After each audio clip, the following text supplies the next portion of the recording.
बोलो साचे दरबार की जय। माई मेरी सच्चिया जोता वाली माता तेरी सदा ही जय हो। ऊंचे ऊंचे पहाड़ों वाली माता तेरी जय जयकार, जय जयकार।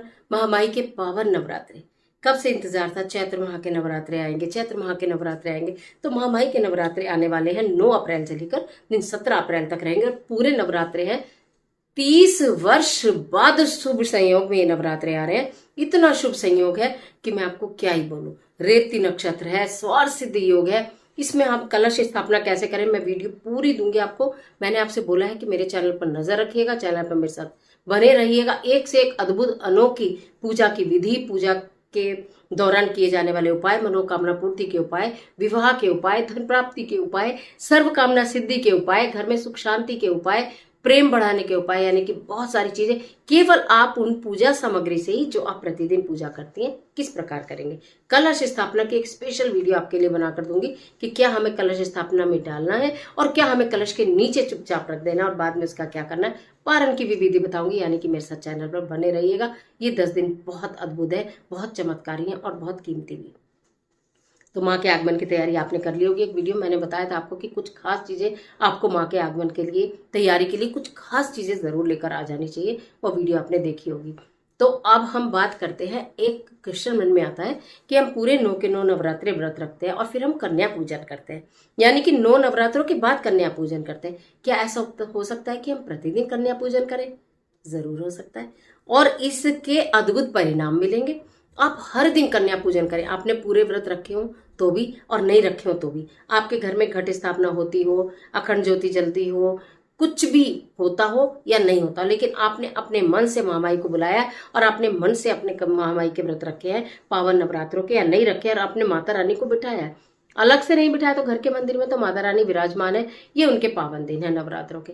तो आप प्रतिदिन कन्या पूजन कैसे करेंगे, देखिए मैं बताती हूँ। रोज आप जब तक पूजा करते हैं, आपने व्रत नहीं भी रखा तो आप खाते पीते तो कुछ है ही नहीं, ठीक है। तो आपको ना 8 साल तक की कन्या आपको सेलेक्ट करनी है। वो आपके घर की भी हो सकती है, आपके पड़ोसी, आपके रिश्तेदार, कोई भी। आप अपनी नजर में रखिएगा कि 8 साल तक की कन्या आपके आजू बाजू में आसपास कितनी है, या थोड़ी सी दूर, जिन्हें आप अपने गाड़ी से स्कूटर से ला सकते हैं। मतलब कहने का ये आपके घर में आ जाए। ऐसे तो संबंध आपने मधुर बनाए ही होंगे। अगर आप माता रानी के भक्त हैं तो आप कन्याओं की सेवा प्रतिदिन करते ही होंगे, उनका सम्मान करते ही होंगे। आपके संबंध मधुर होंगे तो लोग आपके घर बेझिझक अपनी बच्ची को भेजेंगे, ठीक है। आपको क्या करना है, एक कन्या जरूर। अगर आपको ऐसा लगता है कि हमारे आसपास कुल 4 ही कन्या हमें मिल सकती हैं तो आप 4 कन्याओं को ही 2-2 बार कर लीजिएगा।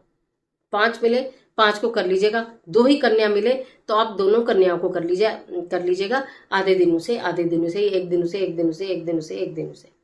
क्लियर हो गया। घर के भी बच्चे हो सकते हैं, बाहर के भी। कन्या को पूजा करिए आप, ठीक है। नहा धो के स्वच्छ मन से आपने माता रानी को धूप करा, दीप करा, लौंग चढ़ाया, कपूर चढ़ाया, सुपारी चढ़ाया, भोग लगाया, आपने पूजा करी, दुर्गा चालीसा का पाठ करा, नहीं तो ओम दुम दुर्गाय नमः मंत्र का जाप के अपनी पूजा नियमित पूरी करिए। उसके बाद आप ऐसा सोचिए कि 9 नवरात्रे हैं, मुझे हर दिन माता रानी को नया भोग लगाना है, हर दिन नया भोग लगाना है। तो आपको इस प्रकार अपने भोग को सेलेक्ट करना है। और पहले भोग आपको बताऊंगी पूरे 9 दिन क्या क्या लगाने हैं, यानी कि आपको कन्या को क्या देना है। लेकिन आप पहले तरीका बता दूं कि आपने उन्हें बुलाया, बच्चा भी नहा धो के आ ही जाता है। लेकिन हाँ, 9 नवरात्रे हैं, बच्चे स्कूल जाते हैं, ठीक है ना। तो हो सकता है आपको 9-10 बजे आप पूजा करने चलेंगे तो नहीं मिलेंगी कन्या। उनके समय के हिसाब से अपनी पूजा सेट करिएगा कि अगर वो बोलते हैं कि हमारे बच्चे की बस आ जाती है 6:30 बजे बच्चा स्कूल जाता है, 7 बजे बच्चा स्कूल जाता है, उससे पहले आपको तैयारी करके रखनी है। और अगर संभवतः ये न हो पाए, किसी तरह ये न हो पाए कि भी इतनी सवेरे आप नहीं कर पाए, तो भी बिल्कुल चिंतित मत होइएगा। जब वो स्कूल से लौट कर आ जाए आप तब इस कार्य को कर लीजिएगा। मतलब सुबह भी कर सकते हैं, दोपहर भी कर सकते हैं, शाम भी कर सकते हैं, किसी भी समय कर लीजिएगा। कन्या आएंगी, आप उनके चरण धोइएगा, उनके मस्तक पर तिलक करिएगा, अक्षत भी लगाइएगा। और अगर आपके पास आपने ऐसा कहे कि सुंदर सुंदर आपने कड़े ला के रख दिए कि बच्चे को कड़ा पहना देंगे हम, एक दिन हम बच्ची को चुन्नी पहना देंगे, एक दिन बच्ची को रुमाल दे देंगे, है ना, एक दिन बच्चे को हेयर क्लिप दे देंगे हम लगाने के लिए, कोई हेयर बैंड दे देंगे हम लगाने के लिए, एक दिन बच्चे को पहनने के लिए सॉक्स ही दे देंगे।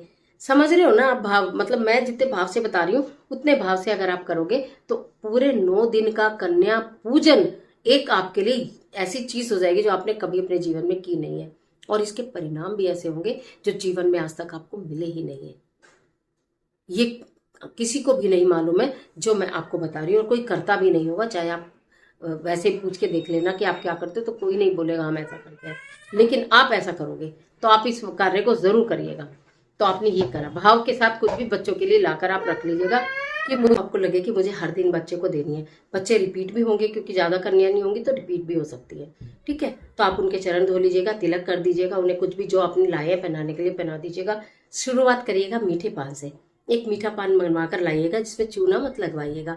ठीक है, और वो बच्ची को खिला दीजिएगा, कुछ भी दक्षिणा दीजिएगा। फिर किसी दिन आप दूध से बनी कोई चीज़ उसको खिला दीजिएगा, किस दिन केला खिला दीजिएगा, किस दिन किसी मीठी चीज़ में शहद डालकर बच्चे को खिला दीजिएगा, किस दिन गोले का प्रसाद खिलाइएगा, किस दिन तिल का प्रसाद खिलाइएगा, बनाकर अपने हाथों से खिलाइएगा, प्रेम से खिलाइएगा। नहीं तो खट्टी मीठी टॉफी दे दीजिएगा, बच्चे को बिस्किट दे दीजिएगा।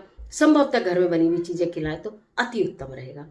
और जो भी आपने पहनाना है वो पहना दीजिएगा। सिलेक्ट करके रख लीजिएगा। गर्ल्स के लिए बहुत सामान आता है कि एक दिन हम ये दे देंगे, एक दिन हम ये दे देंगे। साथ में दक्षिणा स्वरूप कुछ भी दे दीजिएगा, चाहे 5 रुपए दीजिएगा, पर बच्चे को दीजिएगा जरूर। ये कन्या पूजन और बाद में उसका चरण स्पर्श कर लेंगे, निश्चित ऑटोमेटिकली उसका हाथ आपके सिर के ऊपर आ जाएगा। समझ लीजिए आपकी पूजा सफल हो गई। समझ लीजिए आपकी पूजा सफल हो गई। आप पूरे 9 नौरते भर अगर एक कन्या को प्रतिदिन जिमाते हैं और इस तरह से उसकी पूजन करते हैं, कन्या का पूजन हर दिन करिए। अष्टमी नवमी में तो सब करते हैं, उस दिन तो आप खूब सारी कन्या बुलाकर करोगे, लेकिन हर दिन अगर एक कन्या का पूजन आप करोगे, अद्भुत रूप से परिणाम देखने के मिलेंगे। महामाई आपके घर के अंदर स्थायी वास करेंगी। आपके घर का कष्टों से दूर कोई वास्ता लेना देना नहीं रहेगा। सारे कष्ट, सारे दुख, सारी परेशानियां सब आपके घर से छू हो जाएंगी। कलेश, लड़ाई झगड़ा आपके घर में नहीं रहेगा। आपके अगर पारिवारिक जीवन श्रेष्ठ नहीं है, अगर आपका वैवाहिक जीवन श्रेष्ठ नहीं है, वो भी उत्तम हो जाएगा। मीठा पान खिलाइए। किसी दिन इलायची मिश्री खिलाइए बच्चे को किसी चीज के साथ, बाद में इलायची दे दीजिए। हरी इलायची खाने के लिए दे दीजिए, मिश्री खाने के लिए दे दीजिए, गोला खाने के लिए दे दीजिए। अनेकों अनेक चीजें अपने किचन में आप बनाने चलेंगे तो अनेकों अनेक चीजें। कभी बस ये ध्यान रखिएगा कि आपको मीठे पान से शुरुआत करनी है। दूध पिला दीजिएगा, दूध से बनी चीजें खिला दीजिएगा, केले खिला दीजिएगा, शहद से बनी चीजें खिला दीजिएगा, यानी कि चीजों में शहद डाल दीजिएगा, किसी चीजें में गुड़ डाल दीजिएगा, उससे चीजें खिला दीजिएगा। कहने का मतलब ये है, खुद भी सात्विक खाइएगा। और रोज एक कन्या को अगर आप अपने घर में की रसोई में से भोजन कराती हैं, किसी भी तरह का भोजन कराती हैं, माँ अन्नपूर्णा का आशीर्वाद आपको मिलेगा। आपके घर में अन्न धन की कमी नहीं रहेगी। तो हर दिन इस प्रकार कन्या पूजन करें। अष्टमी नवमी पर जिस विधि से आप करते हैं, हलवा पूरी चने वगैरह बनाकर और सब कन्याओं को घर में बुलाकर उनका आशीर्वाद लेते हैं, वो आप कर भी लीजिएगा। लेकिन हर दिन ये वाला कार्य करिए। व्रत करें या ना करें, कुछ और कर पाए या ना कर पाए, श्रद्धा प्रेम भाव से अगर आप इस कार्य को करते हैं तो फिर आप जरूर मुझे कमेंट बॉक्स में लिखकर बताएंगे कि हमारे मन को बहुत शांति मिली, हमारे मन को बहुत शांति मिली, बहुत तसल्ली मिली, हमें बहुत अच्छा लग रहा है, हम अपने आप में बहुत खुश महसूस कर रहे हैं। और आप जब अपने आप को इंटरनल खुश महसूस करेंगे, अच्छा महसूस करेंगे, तो समझ लीजिए अच्छे दिन आने वाले हैं, अच्छे दिन आने लगे। बस निस्वार्थ भाव से ये वाले जो आप 9 दिन में कन्या को एक एक कन्या को जिमाएंगे, मांगेंगे कुछ नहीं, बस हाथ जोड़ लीजिएगा, चरण स्पर्श कर लीजिएगा। बस कुछ नहीं मांगना, कुछ नहीं बोलना। जब आप कुछ मांगेंगे नहीं, बोलेंगे नहीं ना, तो भर भर के झोलियां आपको मिलेंगी। मांगने पर तो थोड़ा मिलता है, बिना मांगने पर तो बहुत सारा मिलता है। कोशिश करके देखिए। ये अद्भुत वीडियो थी, कुछ अलग वट की वीडियो थी, मैंने सोचा आपके लिए बहुत जरूरी है ये आपको जरूर बता दूं। बाकी तो आप चैनल पर बने रहिएगा, एक से एक अनेक श्रेष्ठ जानकारियां आपको मिलती रहेंगी। महामाई के नाम का जयकारा कमेंट बॉक्स में जरूर लगाइएगा। इस वीडियो को जितना चाहे उतना अपने फ्रेंड्स के साथ शेयर जरूर कीजिएगा, क्योंकि कर भला तो हो भला, अंत भले का भला। सब लोग इस कार्य को यथासंभव, यथाशक्ति, यथा भक्ति कर पाए। और कमेंट बॉक्स में माता रानी की जय जरूर लिखिएगा। माता रानी आपकी मदद करे।